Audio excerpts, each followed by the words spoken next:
your deal about real estate investing? I'm going to do one deal, go home. Am I going to do this until I'm 60, 70, 80, 90 years old? I'll fill that hole. I've already filled it.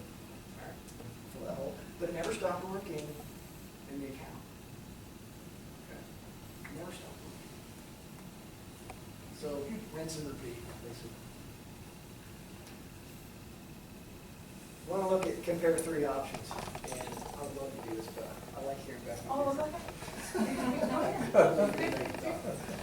We talked about the debtor, saver, and wealth creator, right? Let's use math. What did we talk about before? We like to solve things with math. The saver pays cash, right? So $30,000, let's go buy a car. Now, last time we were here, I think we had everybody come up and we kind of played a little game. Oh, yeah. Who was here in June? Somebody had a car, actually. Yeah, we had a car, right? We had to come up. Three cars, yeah. We won't do that. But the saver wants to pay cash, right? Now they're earning 2.5% in some account out there. They've got this cash here, right? Again, that's kind of like funny because nobody's doing it. But if they pay cash, and we're going to look at this over 60 months, they've given up the opportunity to at least earn that 2.5%. It would have grown to $33,990, right? That's just the car. So what can we say the car really cost our cash buyer? $33,390, right? They had to lose the opportunity. The debtor, they didn't have anything, so they had to go out and borrow the $30,000. At 6% would yield a payment of $577.10, and they're going to end up paying $34,626 to go to the bank, borrow the money, pay it back. Okay. Let's look at our whole life, our permanent life insurance loan provision. All right, we use 6% again, just to kind of go apples to apples. But they call the insurance company and say, I need 30 grand, buy a car. If the insurance company charges them 6%, well, it's the same as the bank, right? $34,626. What's the big deal? Well, the big deal is they're $30,000 while they were buying that car for 60 months. It's still cranking away, earning 5%. Their cash is now worth $38,501 in the big green tangle. Okay? So you see what's going on? Cash guy cost $33,390. The money's gone. Cash is gone. He's got a car that's depreciated 60 months, and he's got to save that money back up.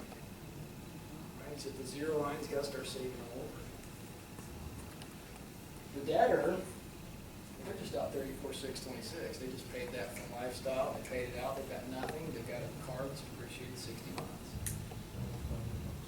The wealth creator, they paid the same $34,626, but their cash grew. Now they've got the $34,626 back in the account because they paid the insurance company back, and their account's now $38,501. What kind of car can they go turn around and buy? A little bit better. Now we use 6% in these two examples. What if the insurance company was going to charge this person 6% interest to borrow the money?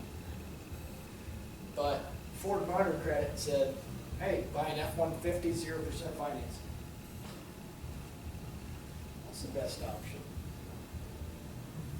Right? Who would take 0% financing for 60 months? I would. Right? I don't have to use the life insurance policy loan.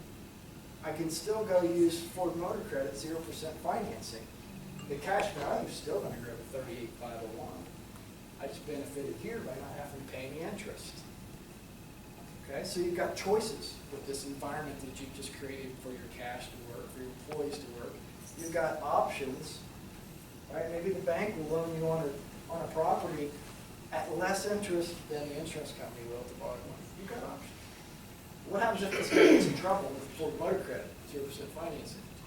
The wheels start falling off and he's not making any money, he can't come up. Can you write that truck? Pay off Ford? Put the money back in the insurance policy when and if, and get back on their feet. It's great. Right.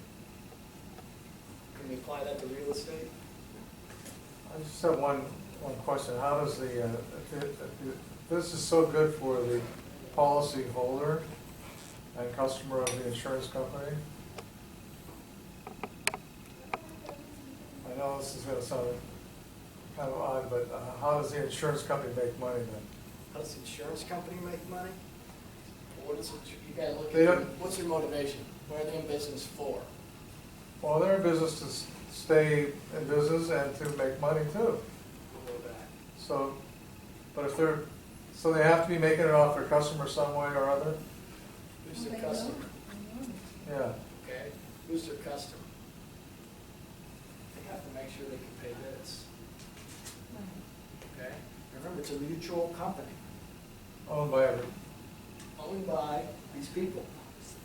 policy You holder. and me and Becky and everybody else in here's got the policy. So their goal is to pay your expenses, you know, salaries and keep the lights on and what have you. But that right there is their main goal.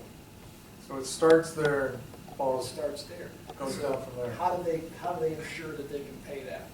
Right now, here's a problem. When I first write an insurance policy for me, I might pay $10,000 to the insurance company. It might generate that death benefit of $500. What if I die tomorrow?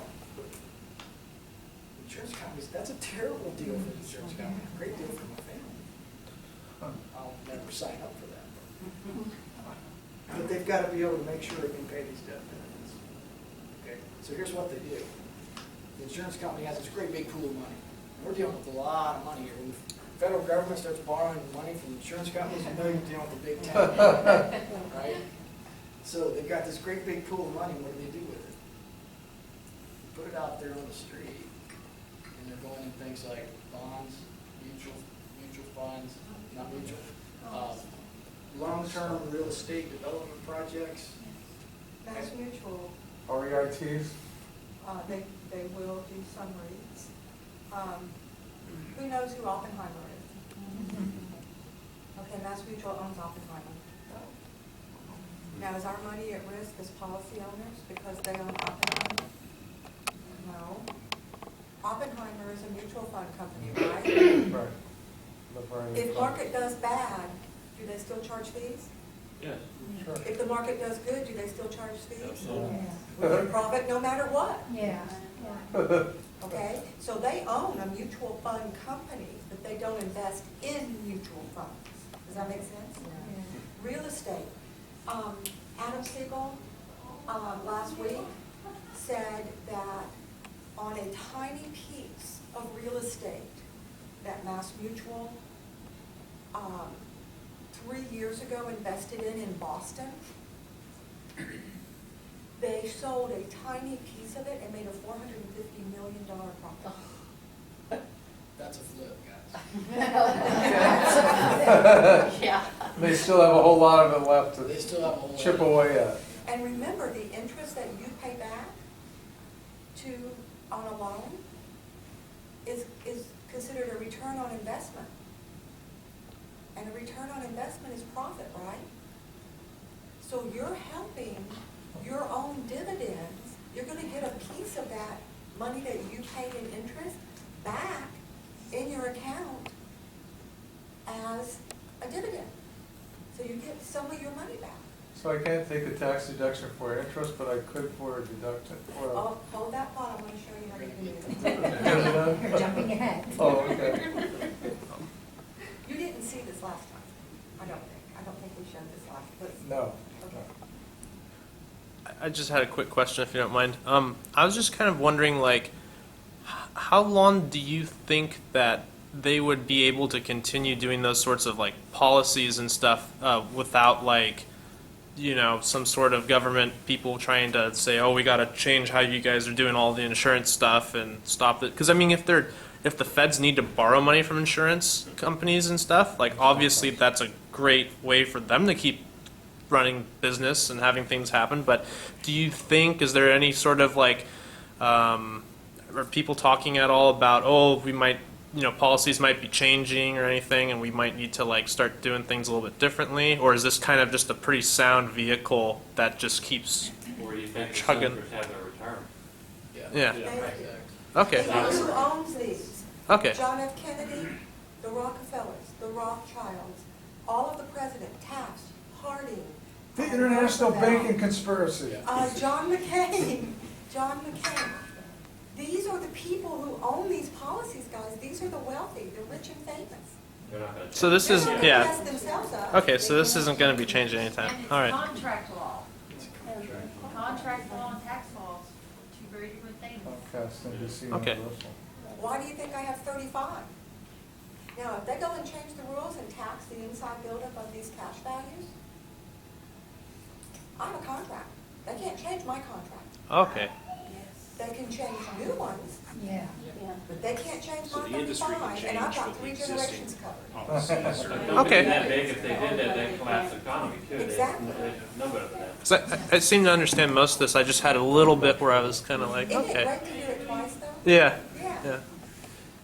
I just kind of had a question, regarding, say you were out that 10,000 from your loan and then you passed away. That collateral that wasn't paid back, they just take that out of the death benefits, right? That's right. It's self-completing. If I died and that hole's not filled, the death benefit goes to my wife. Less the hole is filled, less the 10,000, she doesn't have to worry about it, right? It's complete, it's tax-free. I kind of figured, I just wanted to. A question on death benefit. Let's just say the value of mine was $2 million. I died, and her death benefit was $1 million. Would my generational thing that I would pass on now be $1 million instead of $2 million? Be 2 million. It'd be two It would million. still be $2 million, even though she got $1 million when I passed away. In other words, if my value of my insurance was $2 million, It would be $1 million. If you owned a loan of $1 million inside your policy, is that what you're saying? well, if I, let's say I had $2 million, I owned a $2 million. You started with $2 million of Well, I debt started, benefit. well, I had $2 million, started with it. When I died, it was worth $2 million. That was when I, Death benefit's 2 million. and $1 million went to Maria.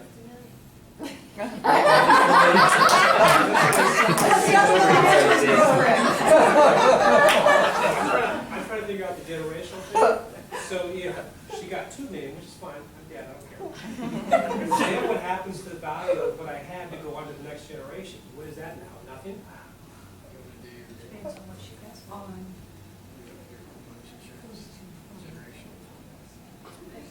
Just a minute, I will do that. Okay, so this is how a life insurance policy works in a whole life environment. We're gonna start, I'm gonna kind of change the parameter, but get you to your 2 million, okay? So, you started with $1 million policy, that's death benefit. Now, I don't think like death benefit, but guess what? We work with companies that that's what they think, okay? So we kind of have to work with them on this death benefit here. Okay, I don't care about death benefit, I want money, okay? So, the policy, you put X number of dollars in, and you have $1 million of death benefit to start with. As your cash increases, guess what happens? Those, Your death benefit increases. So you're up to $2 million, okay? That means that you have somewhere around $1 million in cash value. Because you're actually getting both. You're getting your contractual $1 million that you started with, plus the $1 million in cash value that you've earned, that you've accrued, equaling $2 million of death benefit. sure. That comes to you tax-free. So the answer would be, she would get $2 million. $2 million, and that policy would, she get $2 million cash. What's the generational thing that's passed on Whatever she doesn't spend. of that $2 million? Well, what she does, we would counsel her to do is to take that $2 million and start as many policies on your kids or grandkids or business partners as you can, so that then those monies would grow, and always death benefit is at least double the growth in the monies, okay? So that then when that generation dies, now instead of $2 million, you've taken that money and grown it to maybe $10 million. And I can show you on paper. I can show you actually on my policy. Makes sense. I have a question. On that same scenario, can that be put into a trust or does it go to probate? It's a trust into itself. So It does it go- bypasses probate. Unless you prove up. You seemed earlier to briefly allude to that this doesn't work exactly like this in California, that there's some kind of limitations. On the creditor proof. Okay, creditor proof, so Oh. you get real estate investing, you don't have snow here very much, except Dan's picture. It's not a bad house. So you got slip and fall. He had like a 20-minute window to take that picture. Yeah, right. Yeah. So somebody gets hurt on the property, you get sued and you lose, major lawsuit, okay? They're gonna come after everything they can. Cash, cars, business, property, whatever, all right, to pay off that judgment. Creditor proof means they can't touch that cash value. They can't touch that death benefit. And in most states, it's off limits, okay? Now, you look that up by state, and there's some states that say, well, it is attachable by creditors up to this much, or it's not attachable at all, or it's all attachable. And I read California not too recently, and we'll have to go back and look at it, but some of it is protected, okay, which is just another benefit, right? Because accidents happen. We just never want to be sued, that's the. You just never want to be sued, right? Well, we never want to die either. Okay. But all those benefits are just one other thing that help create that wonderful environment for these employees to go work. Sure. Right? You don't want your competition to come and steal your place. You don't want the creditors to come and steal your cash. Okay. So look that up, whatever state you're in, but that we're in Florida, you can Google it. Right?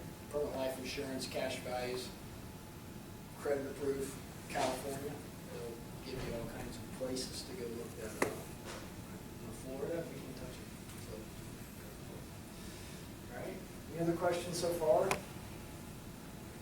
right, I think we talked about the loan provision, but why is that a good deal for the insurance company? Why do they talk about that loan provision so much? Okay, we talked about the great big pool of capital. It's got to go out on the street and make enough money to provide these death benefits. Okay, all those other deals, there may be some volatility there, so they've got the money a little bit at risk. But what if they loan me the money and gets my cash value? What kind of deal is that for the insurance company? Guaranteed. It's guaranteed. They're going to get the interest. There's no risk. And what happens if I die? They just loaned you your own money anyways. Yeah, the death benefit pays off. It's a great deal for the insurance company, right? They're going to get their money. Right? It's a great deal for me because if I borrow the money, that means they didn't go there and put it out on the street somewhere else because they loaned it to me. That means I'm going to pay my interest back, which means the insurance company's made whole, which means at the end of the year, their profits are going to go to the dividend back to me. Got that?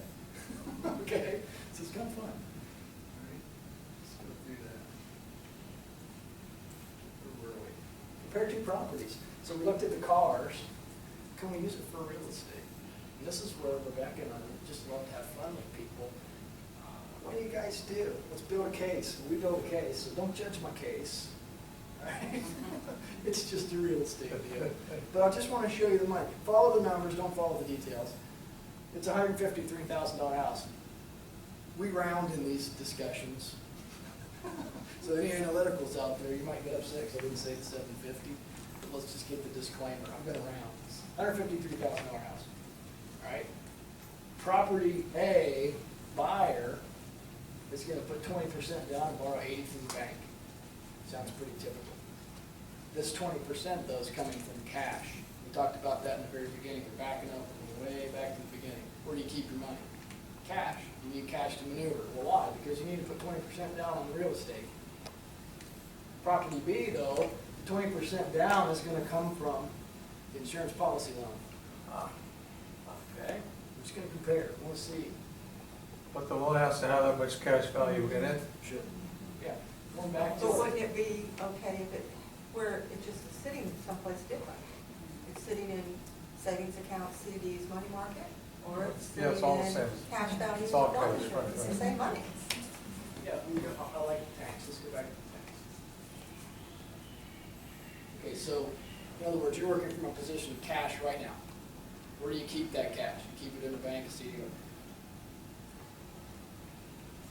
It's out here. You've got to take it away from that CD, that bank account, wherever it's living, and go put it in the real estate. What we're proposing is, take it from here now and put it here. Now go to work. And then borrow from that. And then go through the process. And I wanted to go back to that because so many times, you know, my mind thinks, yeah, but I gotta fund this thing for like 20, 11 years before I can get to it, enough cash to go to work. We're all going to work right now, right? Where's your money? It's over here living in some savings account. We're saying put it here now and go to work. Okay? And we can do that. And that saves you a lot of time, and you can get your money going in all those different places. Let's look at it. Okay, 20% down. Some assumptions. Property's going to rent for $18.50 a month. We've got a few expenses in here: taxes, insurance, property management. I love this one. We talked about that a long time. But we're going to pay a property manager a couple $100 here. And it's going to cash flow at $681 a month. We put $35,000 down. That was 20% plus some closing costs. So cash on cash, 23%. Not a bad deal, right? So our assumptions: purchase price, income, expenses. We're going to look at it over 30 years. How long are you going to be a real estate investor? Anybody in this just for a week? For 30 years? There's our assumptions. So property A, they paid cash.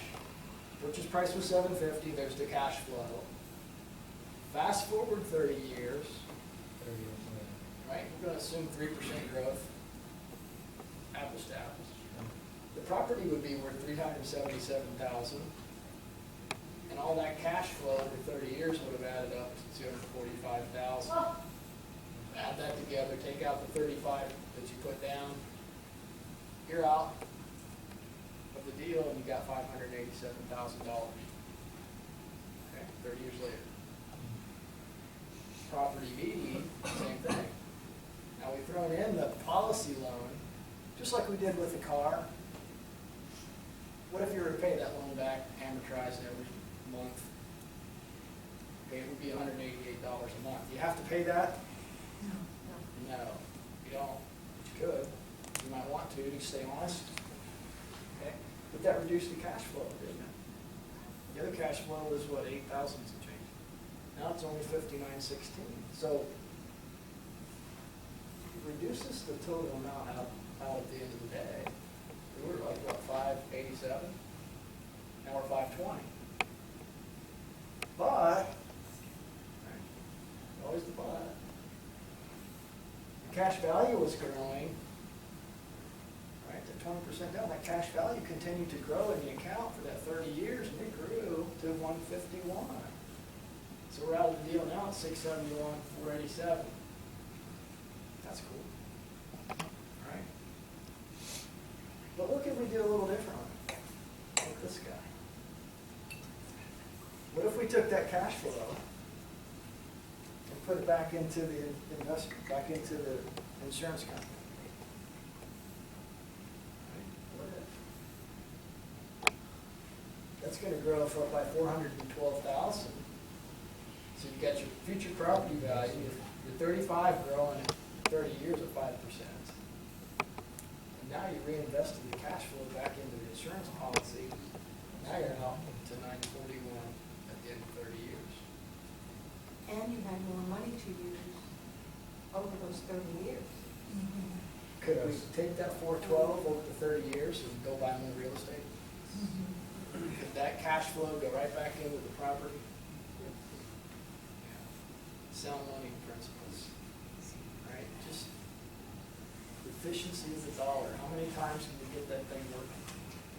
2 things. One, I really appreciate your willingness to answer questions, because we had a speaker who goes, oh, same to the end, and then they went out the door and you never see the speaker again. So thank you very much for that. Secondly, we've got 4 o'clock, 4 that we're supposed to be out of here. Okay. And as long as you guys are willing to stay, I'll stay here till 9 or 10 or 12. As long as Mark doesn't close off the state. 8:30, that's when the driver comes to take us to the So airport. let's keep going and just, as long as you guys want to Everybody's stay, good? everybody else, I'm fine Everybody's with that. good? Good? Okay, we'll stay. We like to talk. Okay, We so like to teach. We like to teach. So we want you to, we want you to be successful, right? Did the real estate deal do any different? It's still 23% cash on cash, wasn't it? Did the real estate know where the money came from or where the money went? But did you improve the return on your investment drastically by doing this? Yeah, absolutely. Are there other insurance folks selling a similar policy format? There are. There are. I'd love to own this, right? But I don't. Right? I'd love to say I came up with this, but I didn't. It's been around like since the Civil War, and I was not around then. But it is important though that you understand how the design is built, okay? Yeah. You know, your dad, who maybe, or your uncle who works at State Farm, may not understand how to build that higher than cash value, right? You can mess that up. You can make that not as efficient, okay? So it's important to understand how to build that high cash value, and we're happy to explain that maybe in another session. But it's pretty easy, and that's what we do, okay? So that's how we improve the ROI on your REI, using this strategy, all right? Then another one where private money loan, get you envision the same thing. That's what I like to do. I like to loan my money out because I'm flying all over the country. I don't have time to go change light bulbs. Right? So loan money out. Right? Could I borrow the insurance company's money at 6 and go loan it out at 12 or 14 plus points and go do my day job? That's letting my money work while I sleep. All right? So, you know, we can apply this to just about anything. Okay, let's think about another thing. Does it have to be for real estate investing? What if I've got children who've got student loans and they're paying all kinds of interest on student loans, or car loans, or debt? Can I borrow 6% money and go pay off 18? That's smart. Sound money principles, right? So it doesn't have to be just for real estate investing. It doesn't have to be just for business. So there's no arm length transaction, it's not like an IRA account. No. So it can be family, friends, whatever.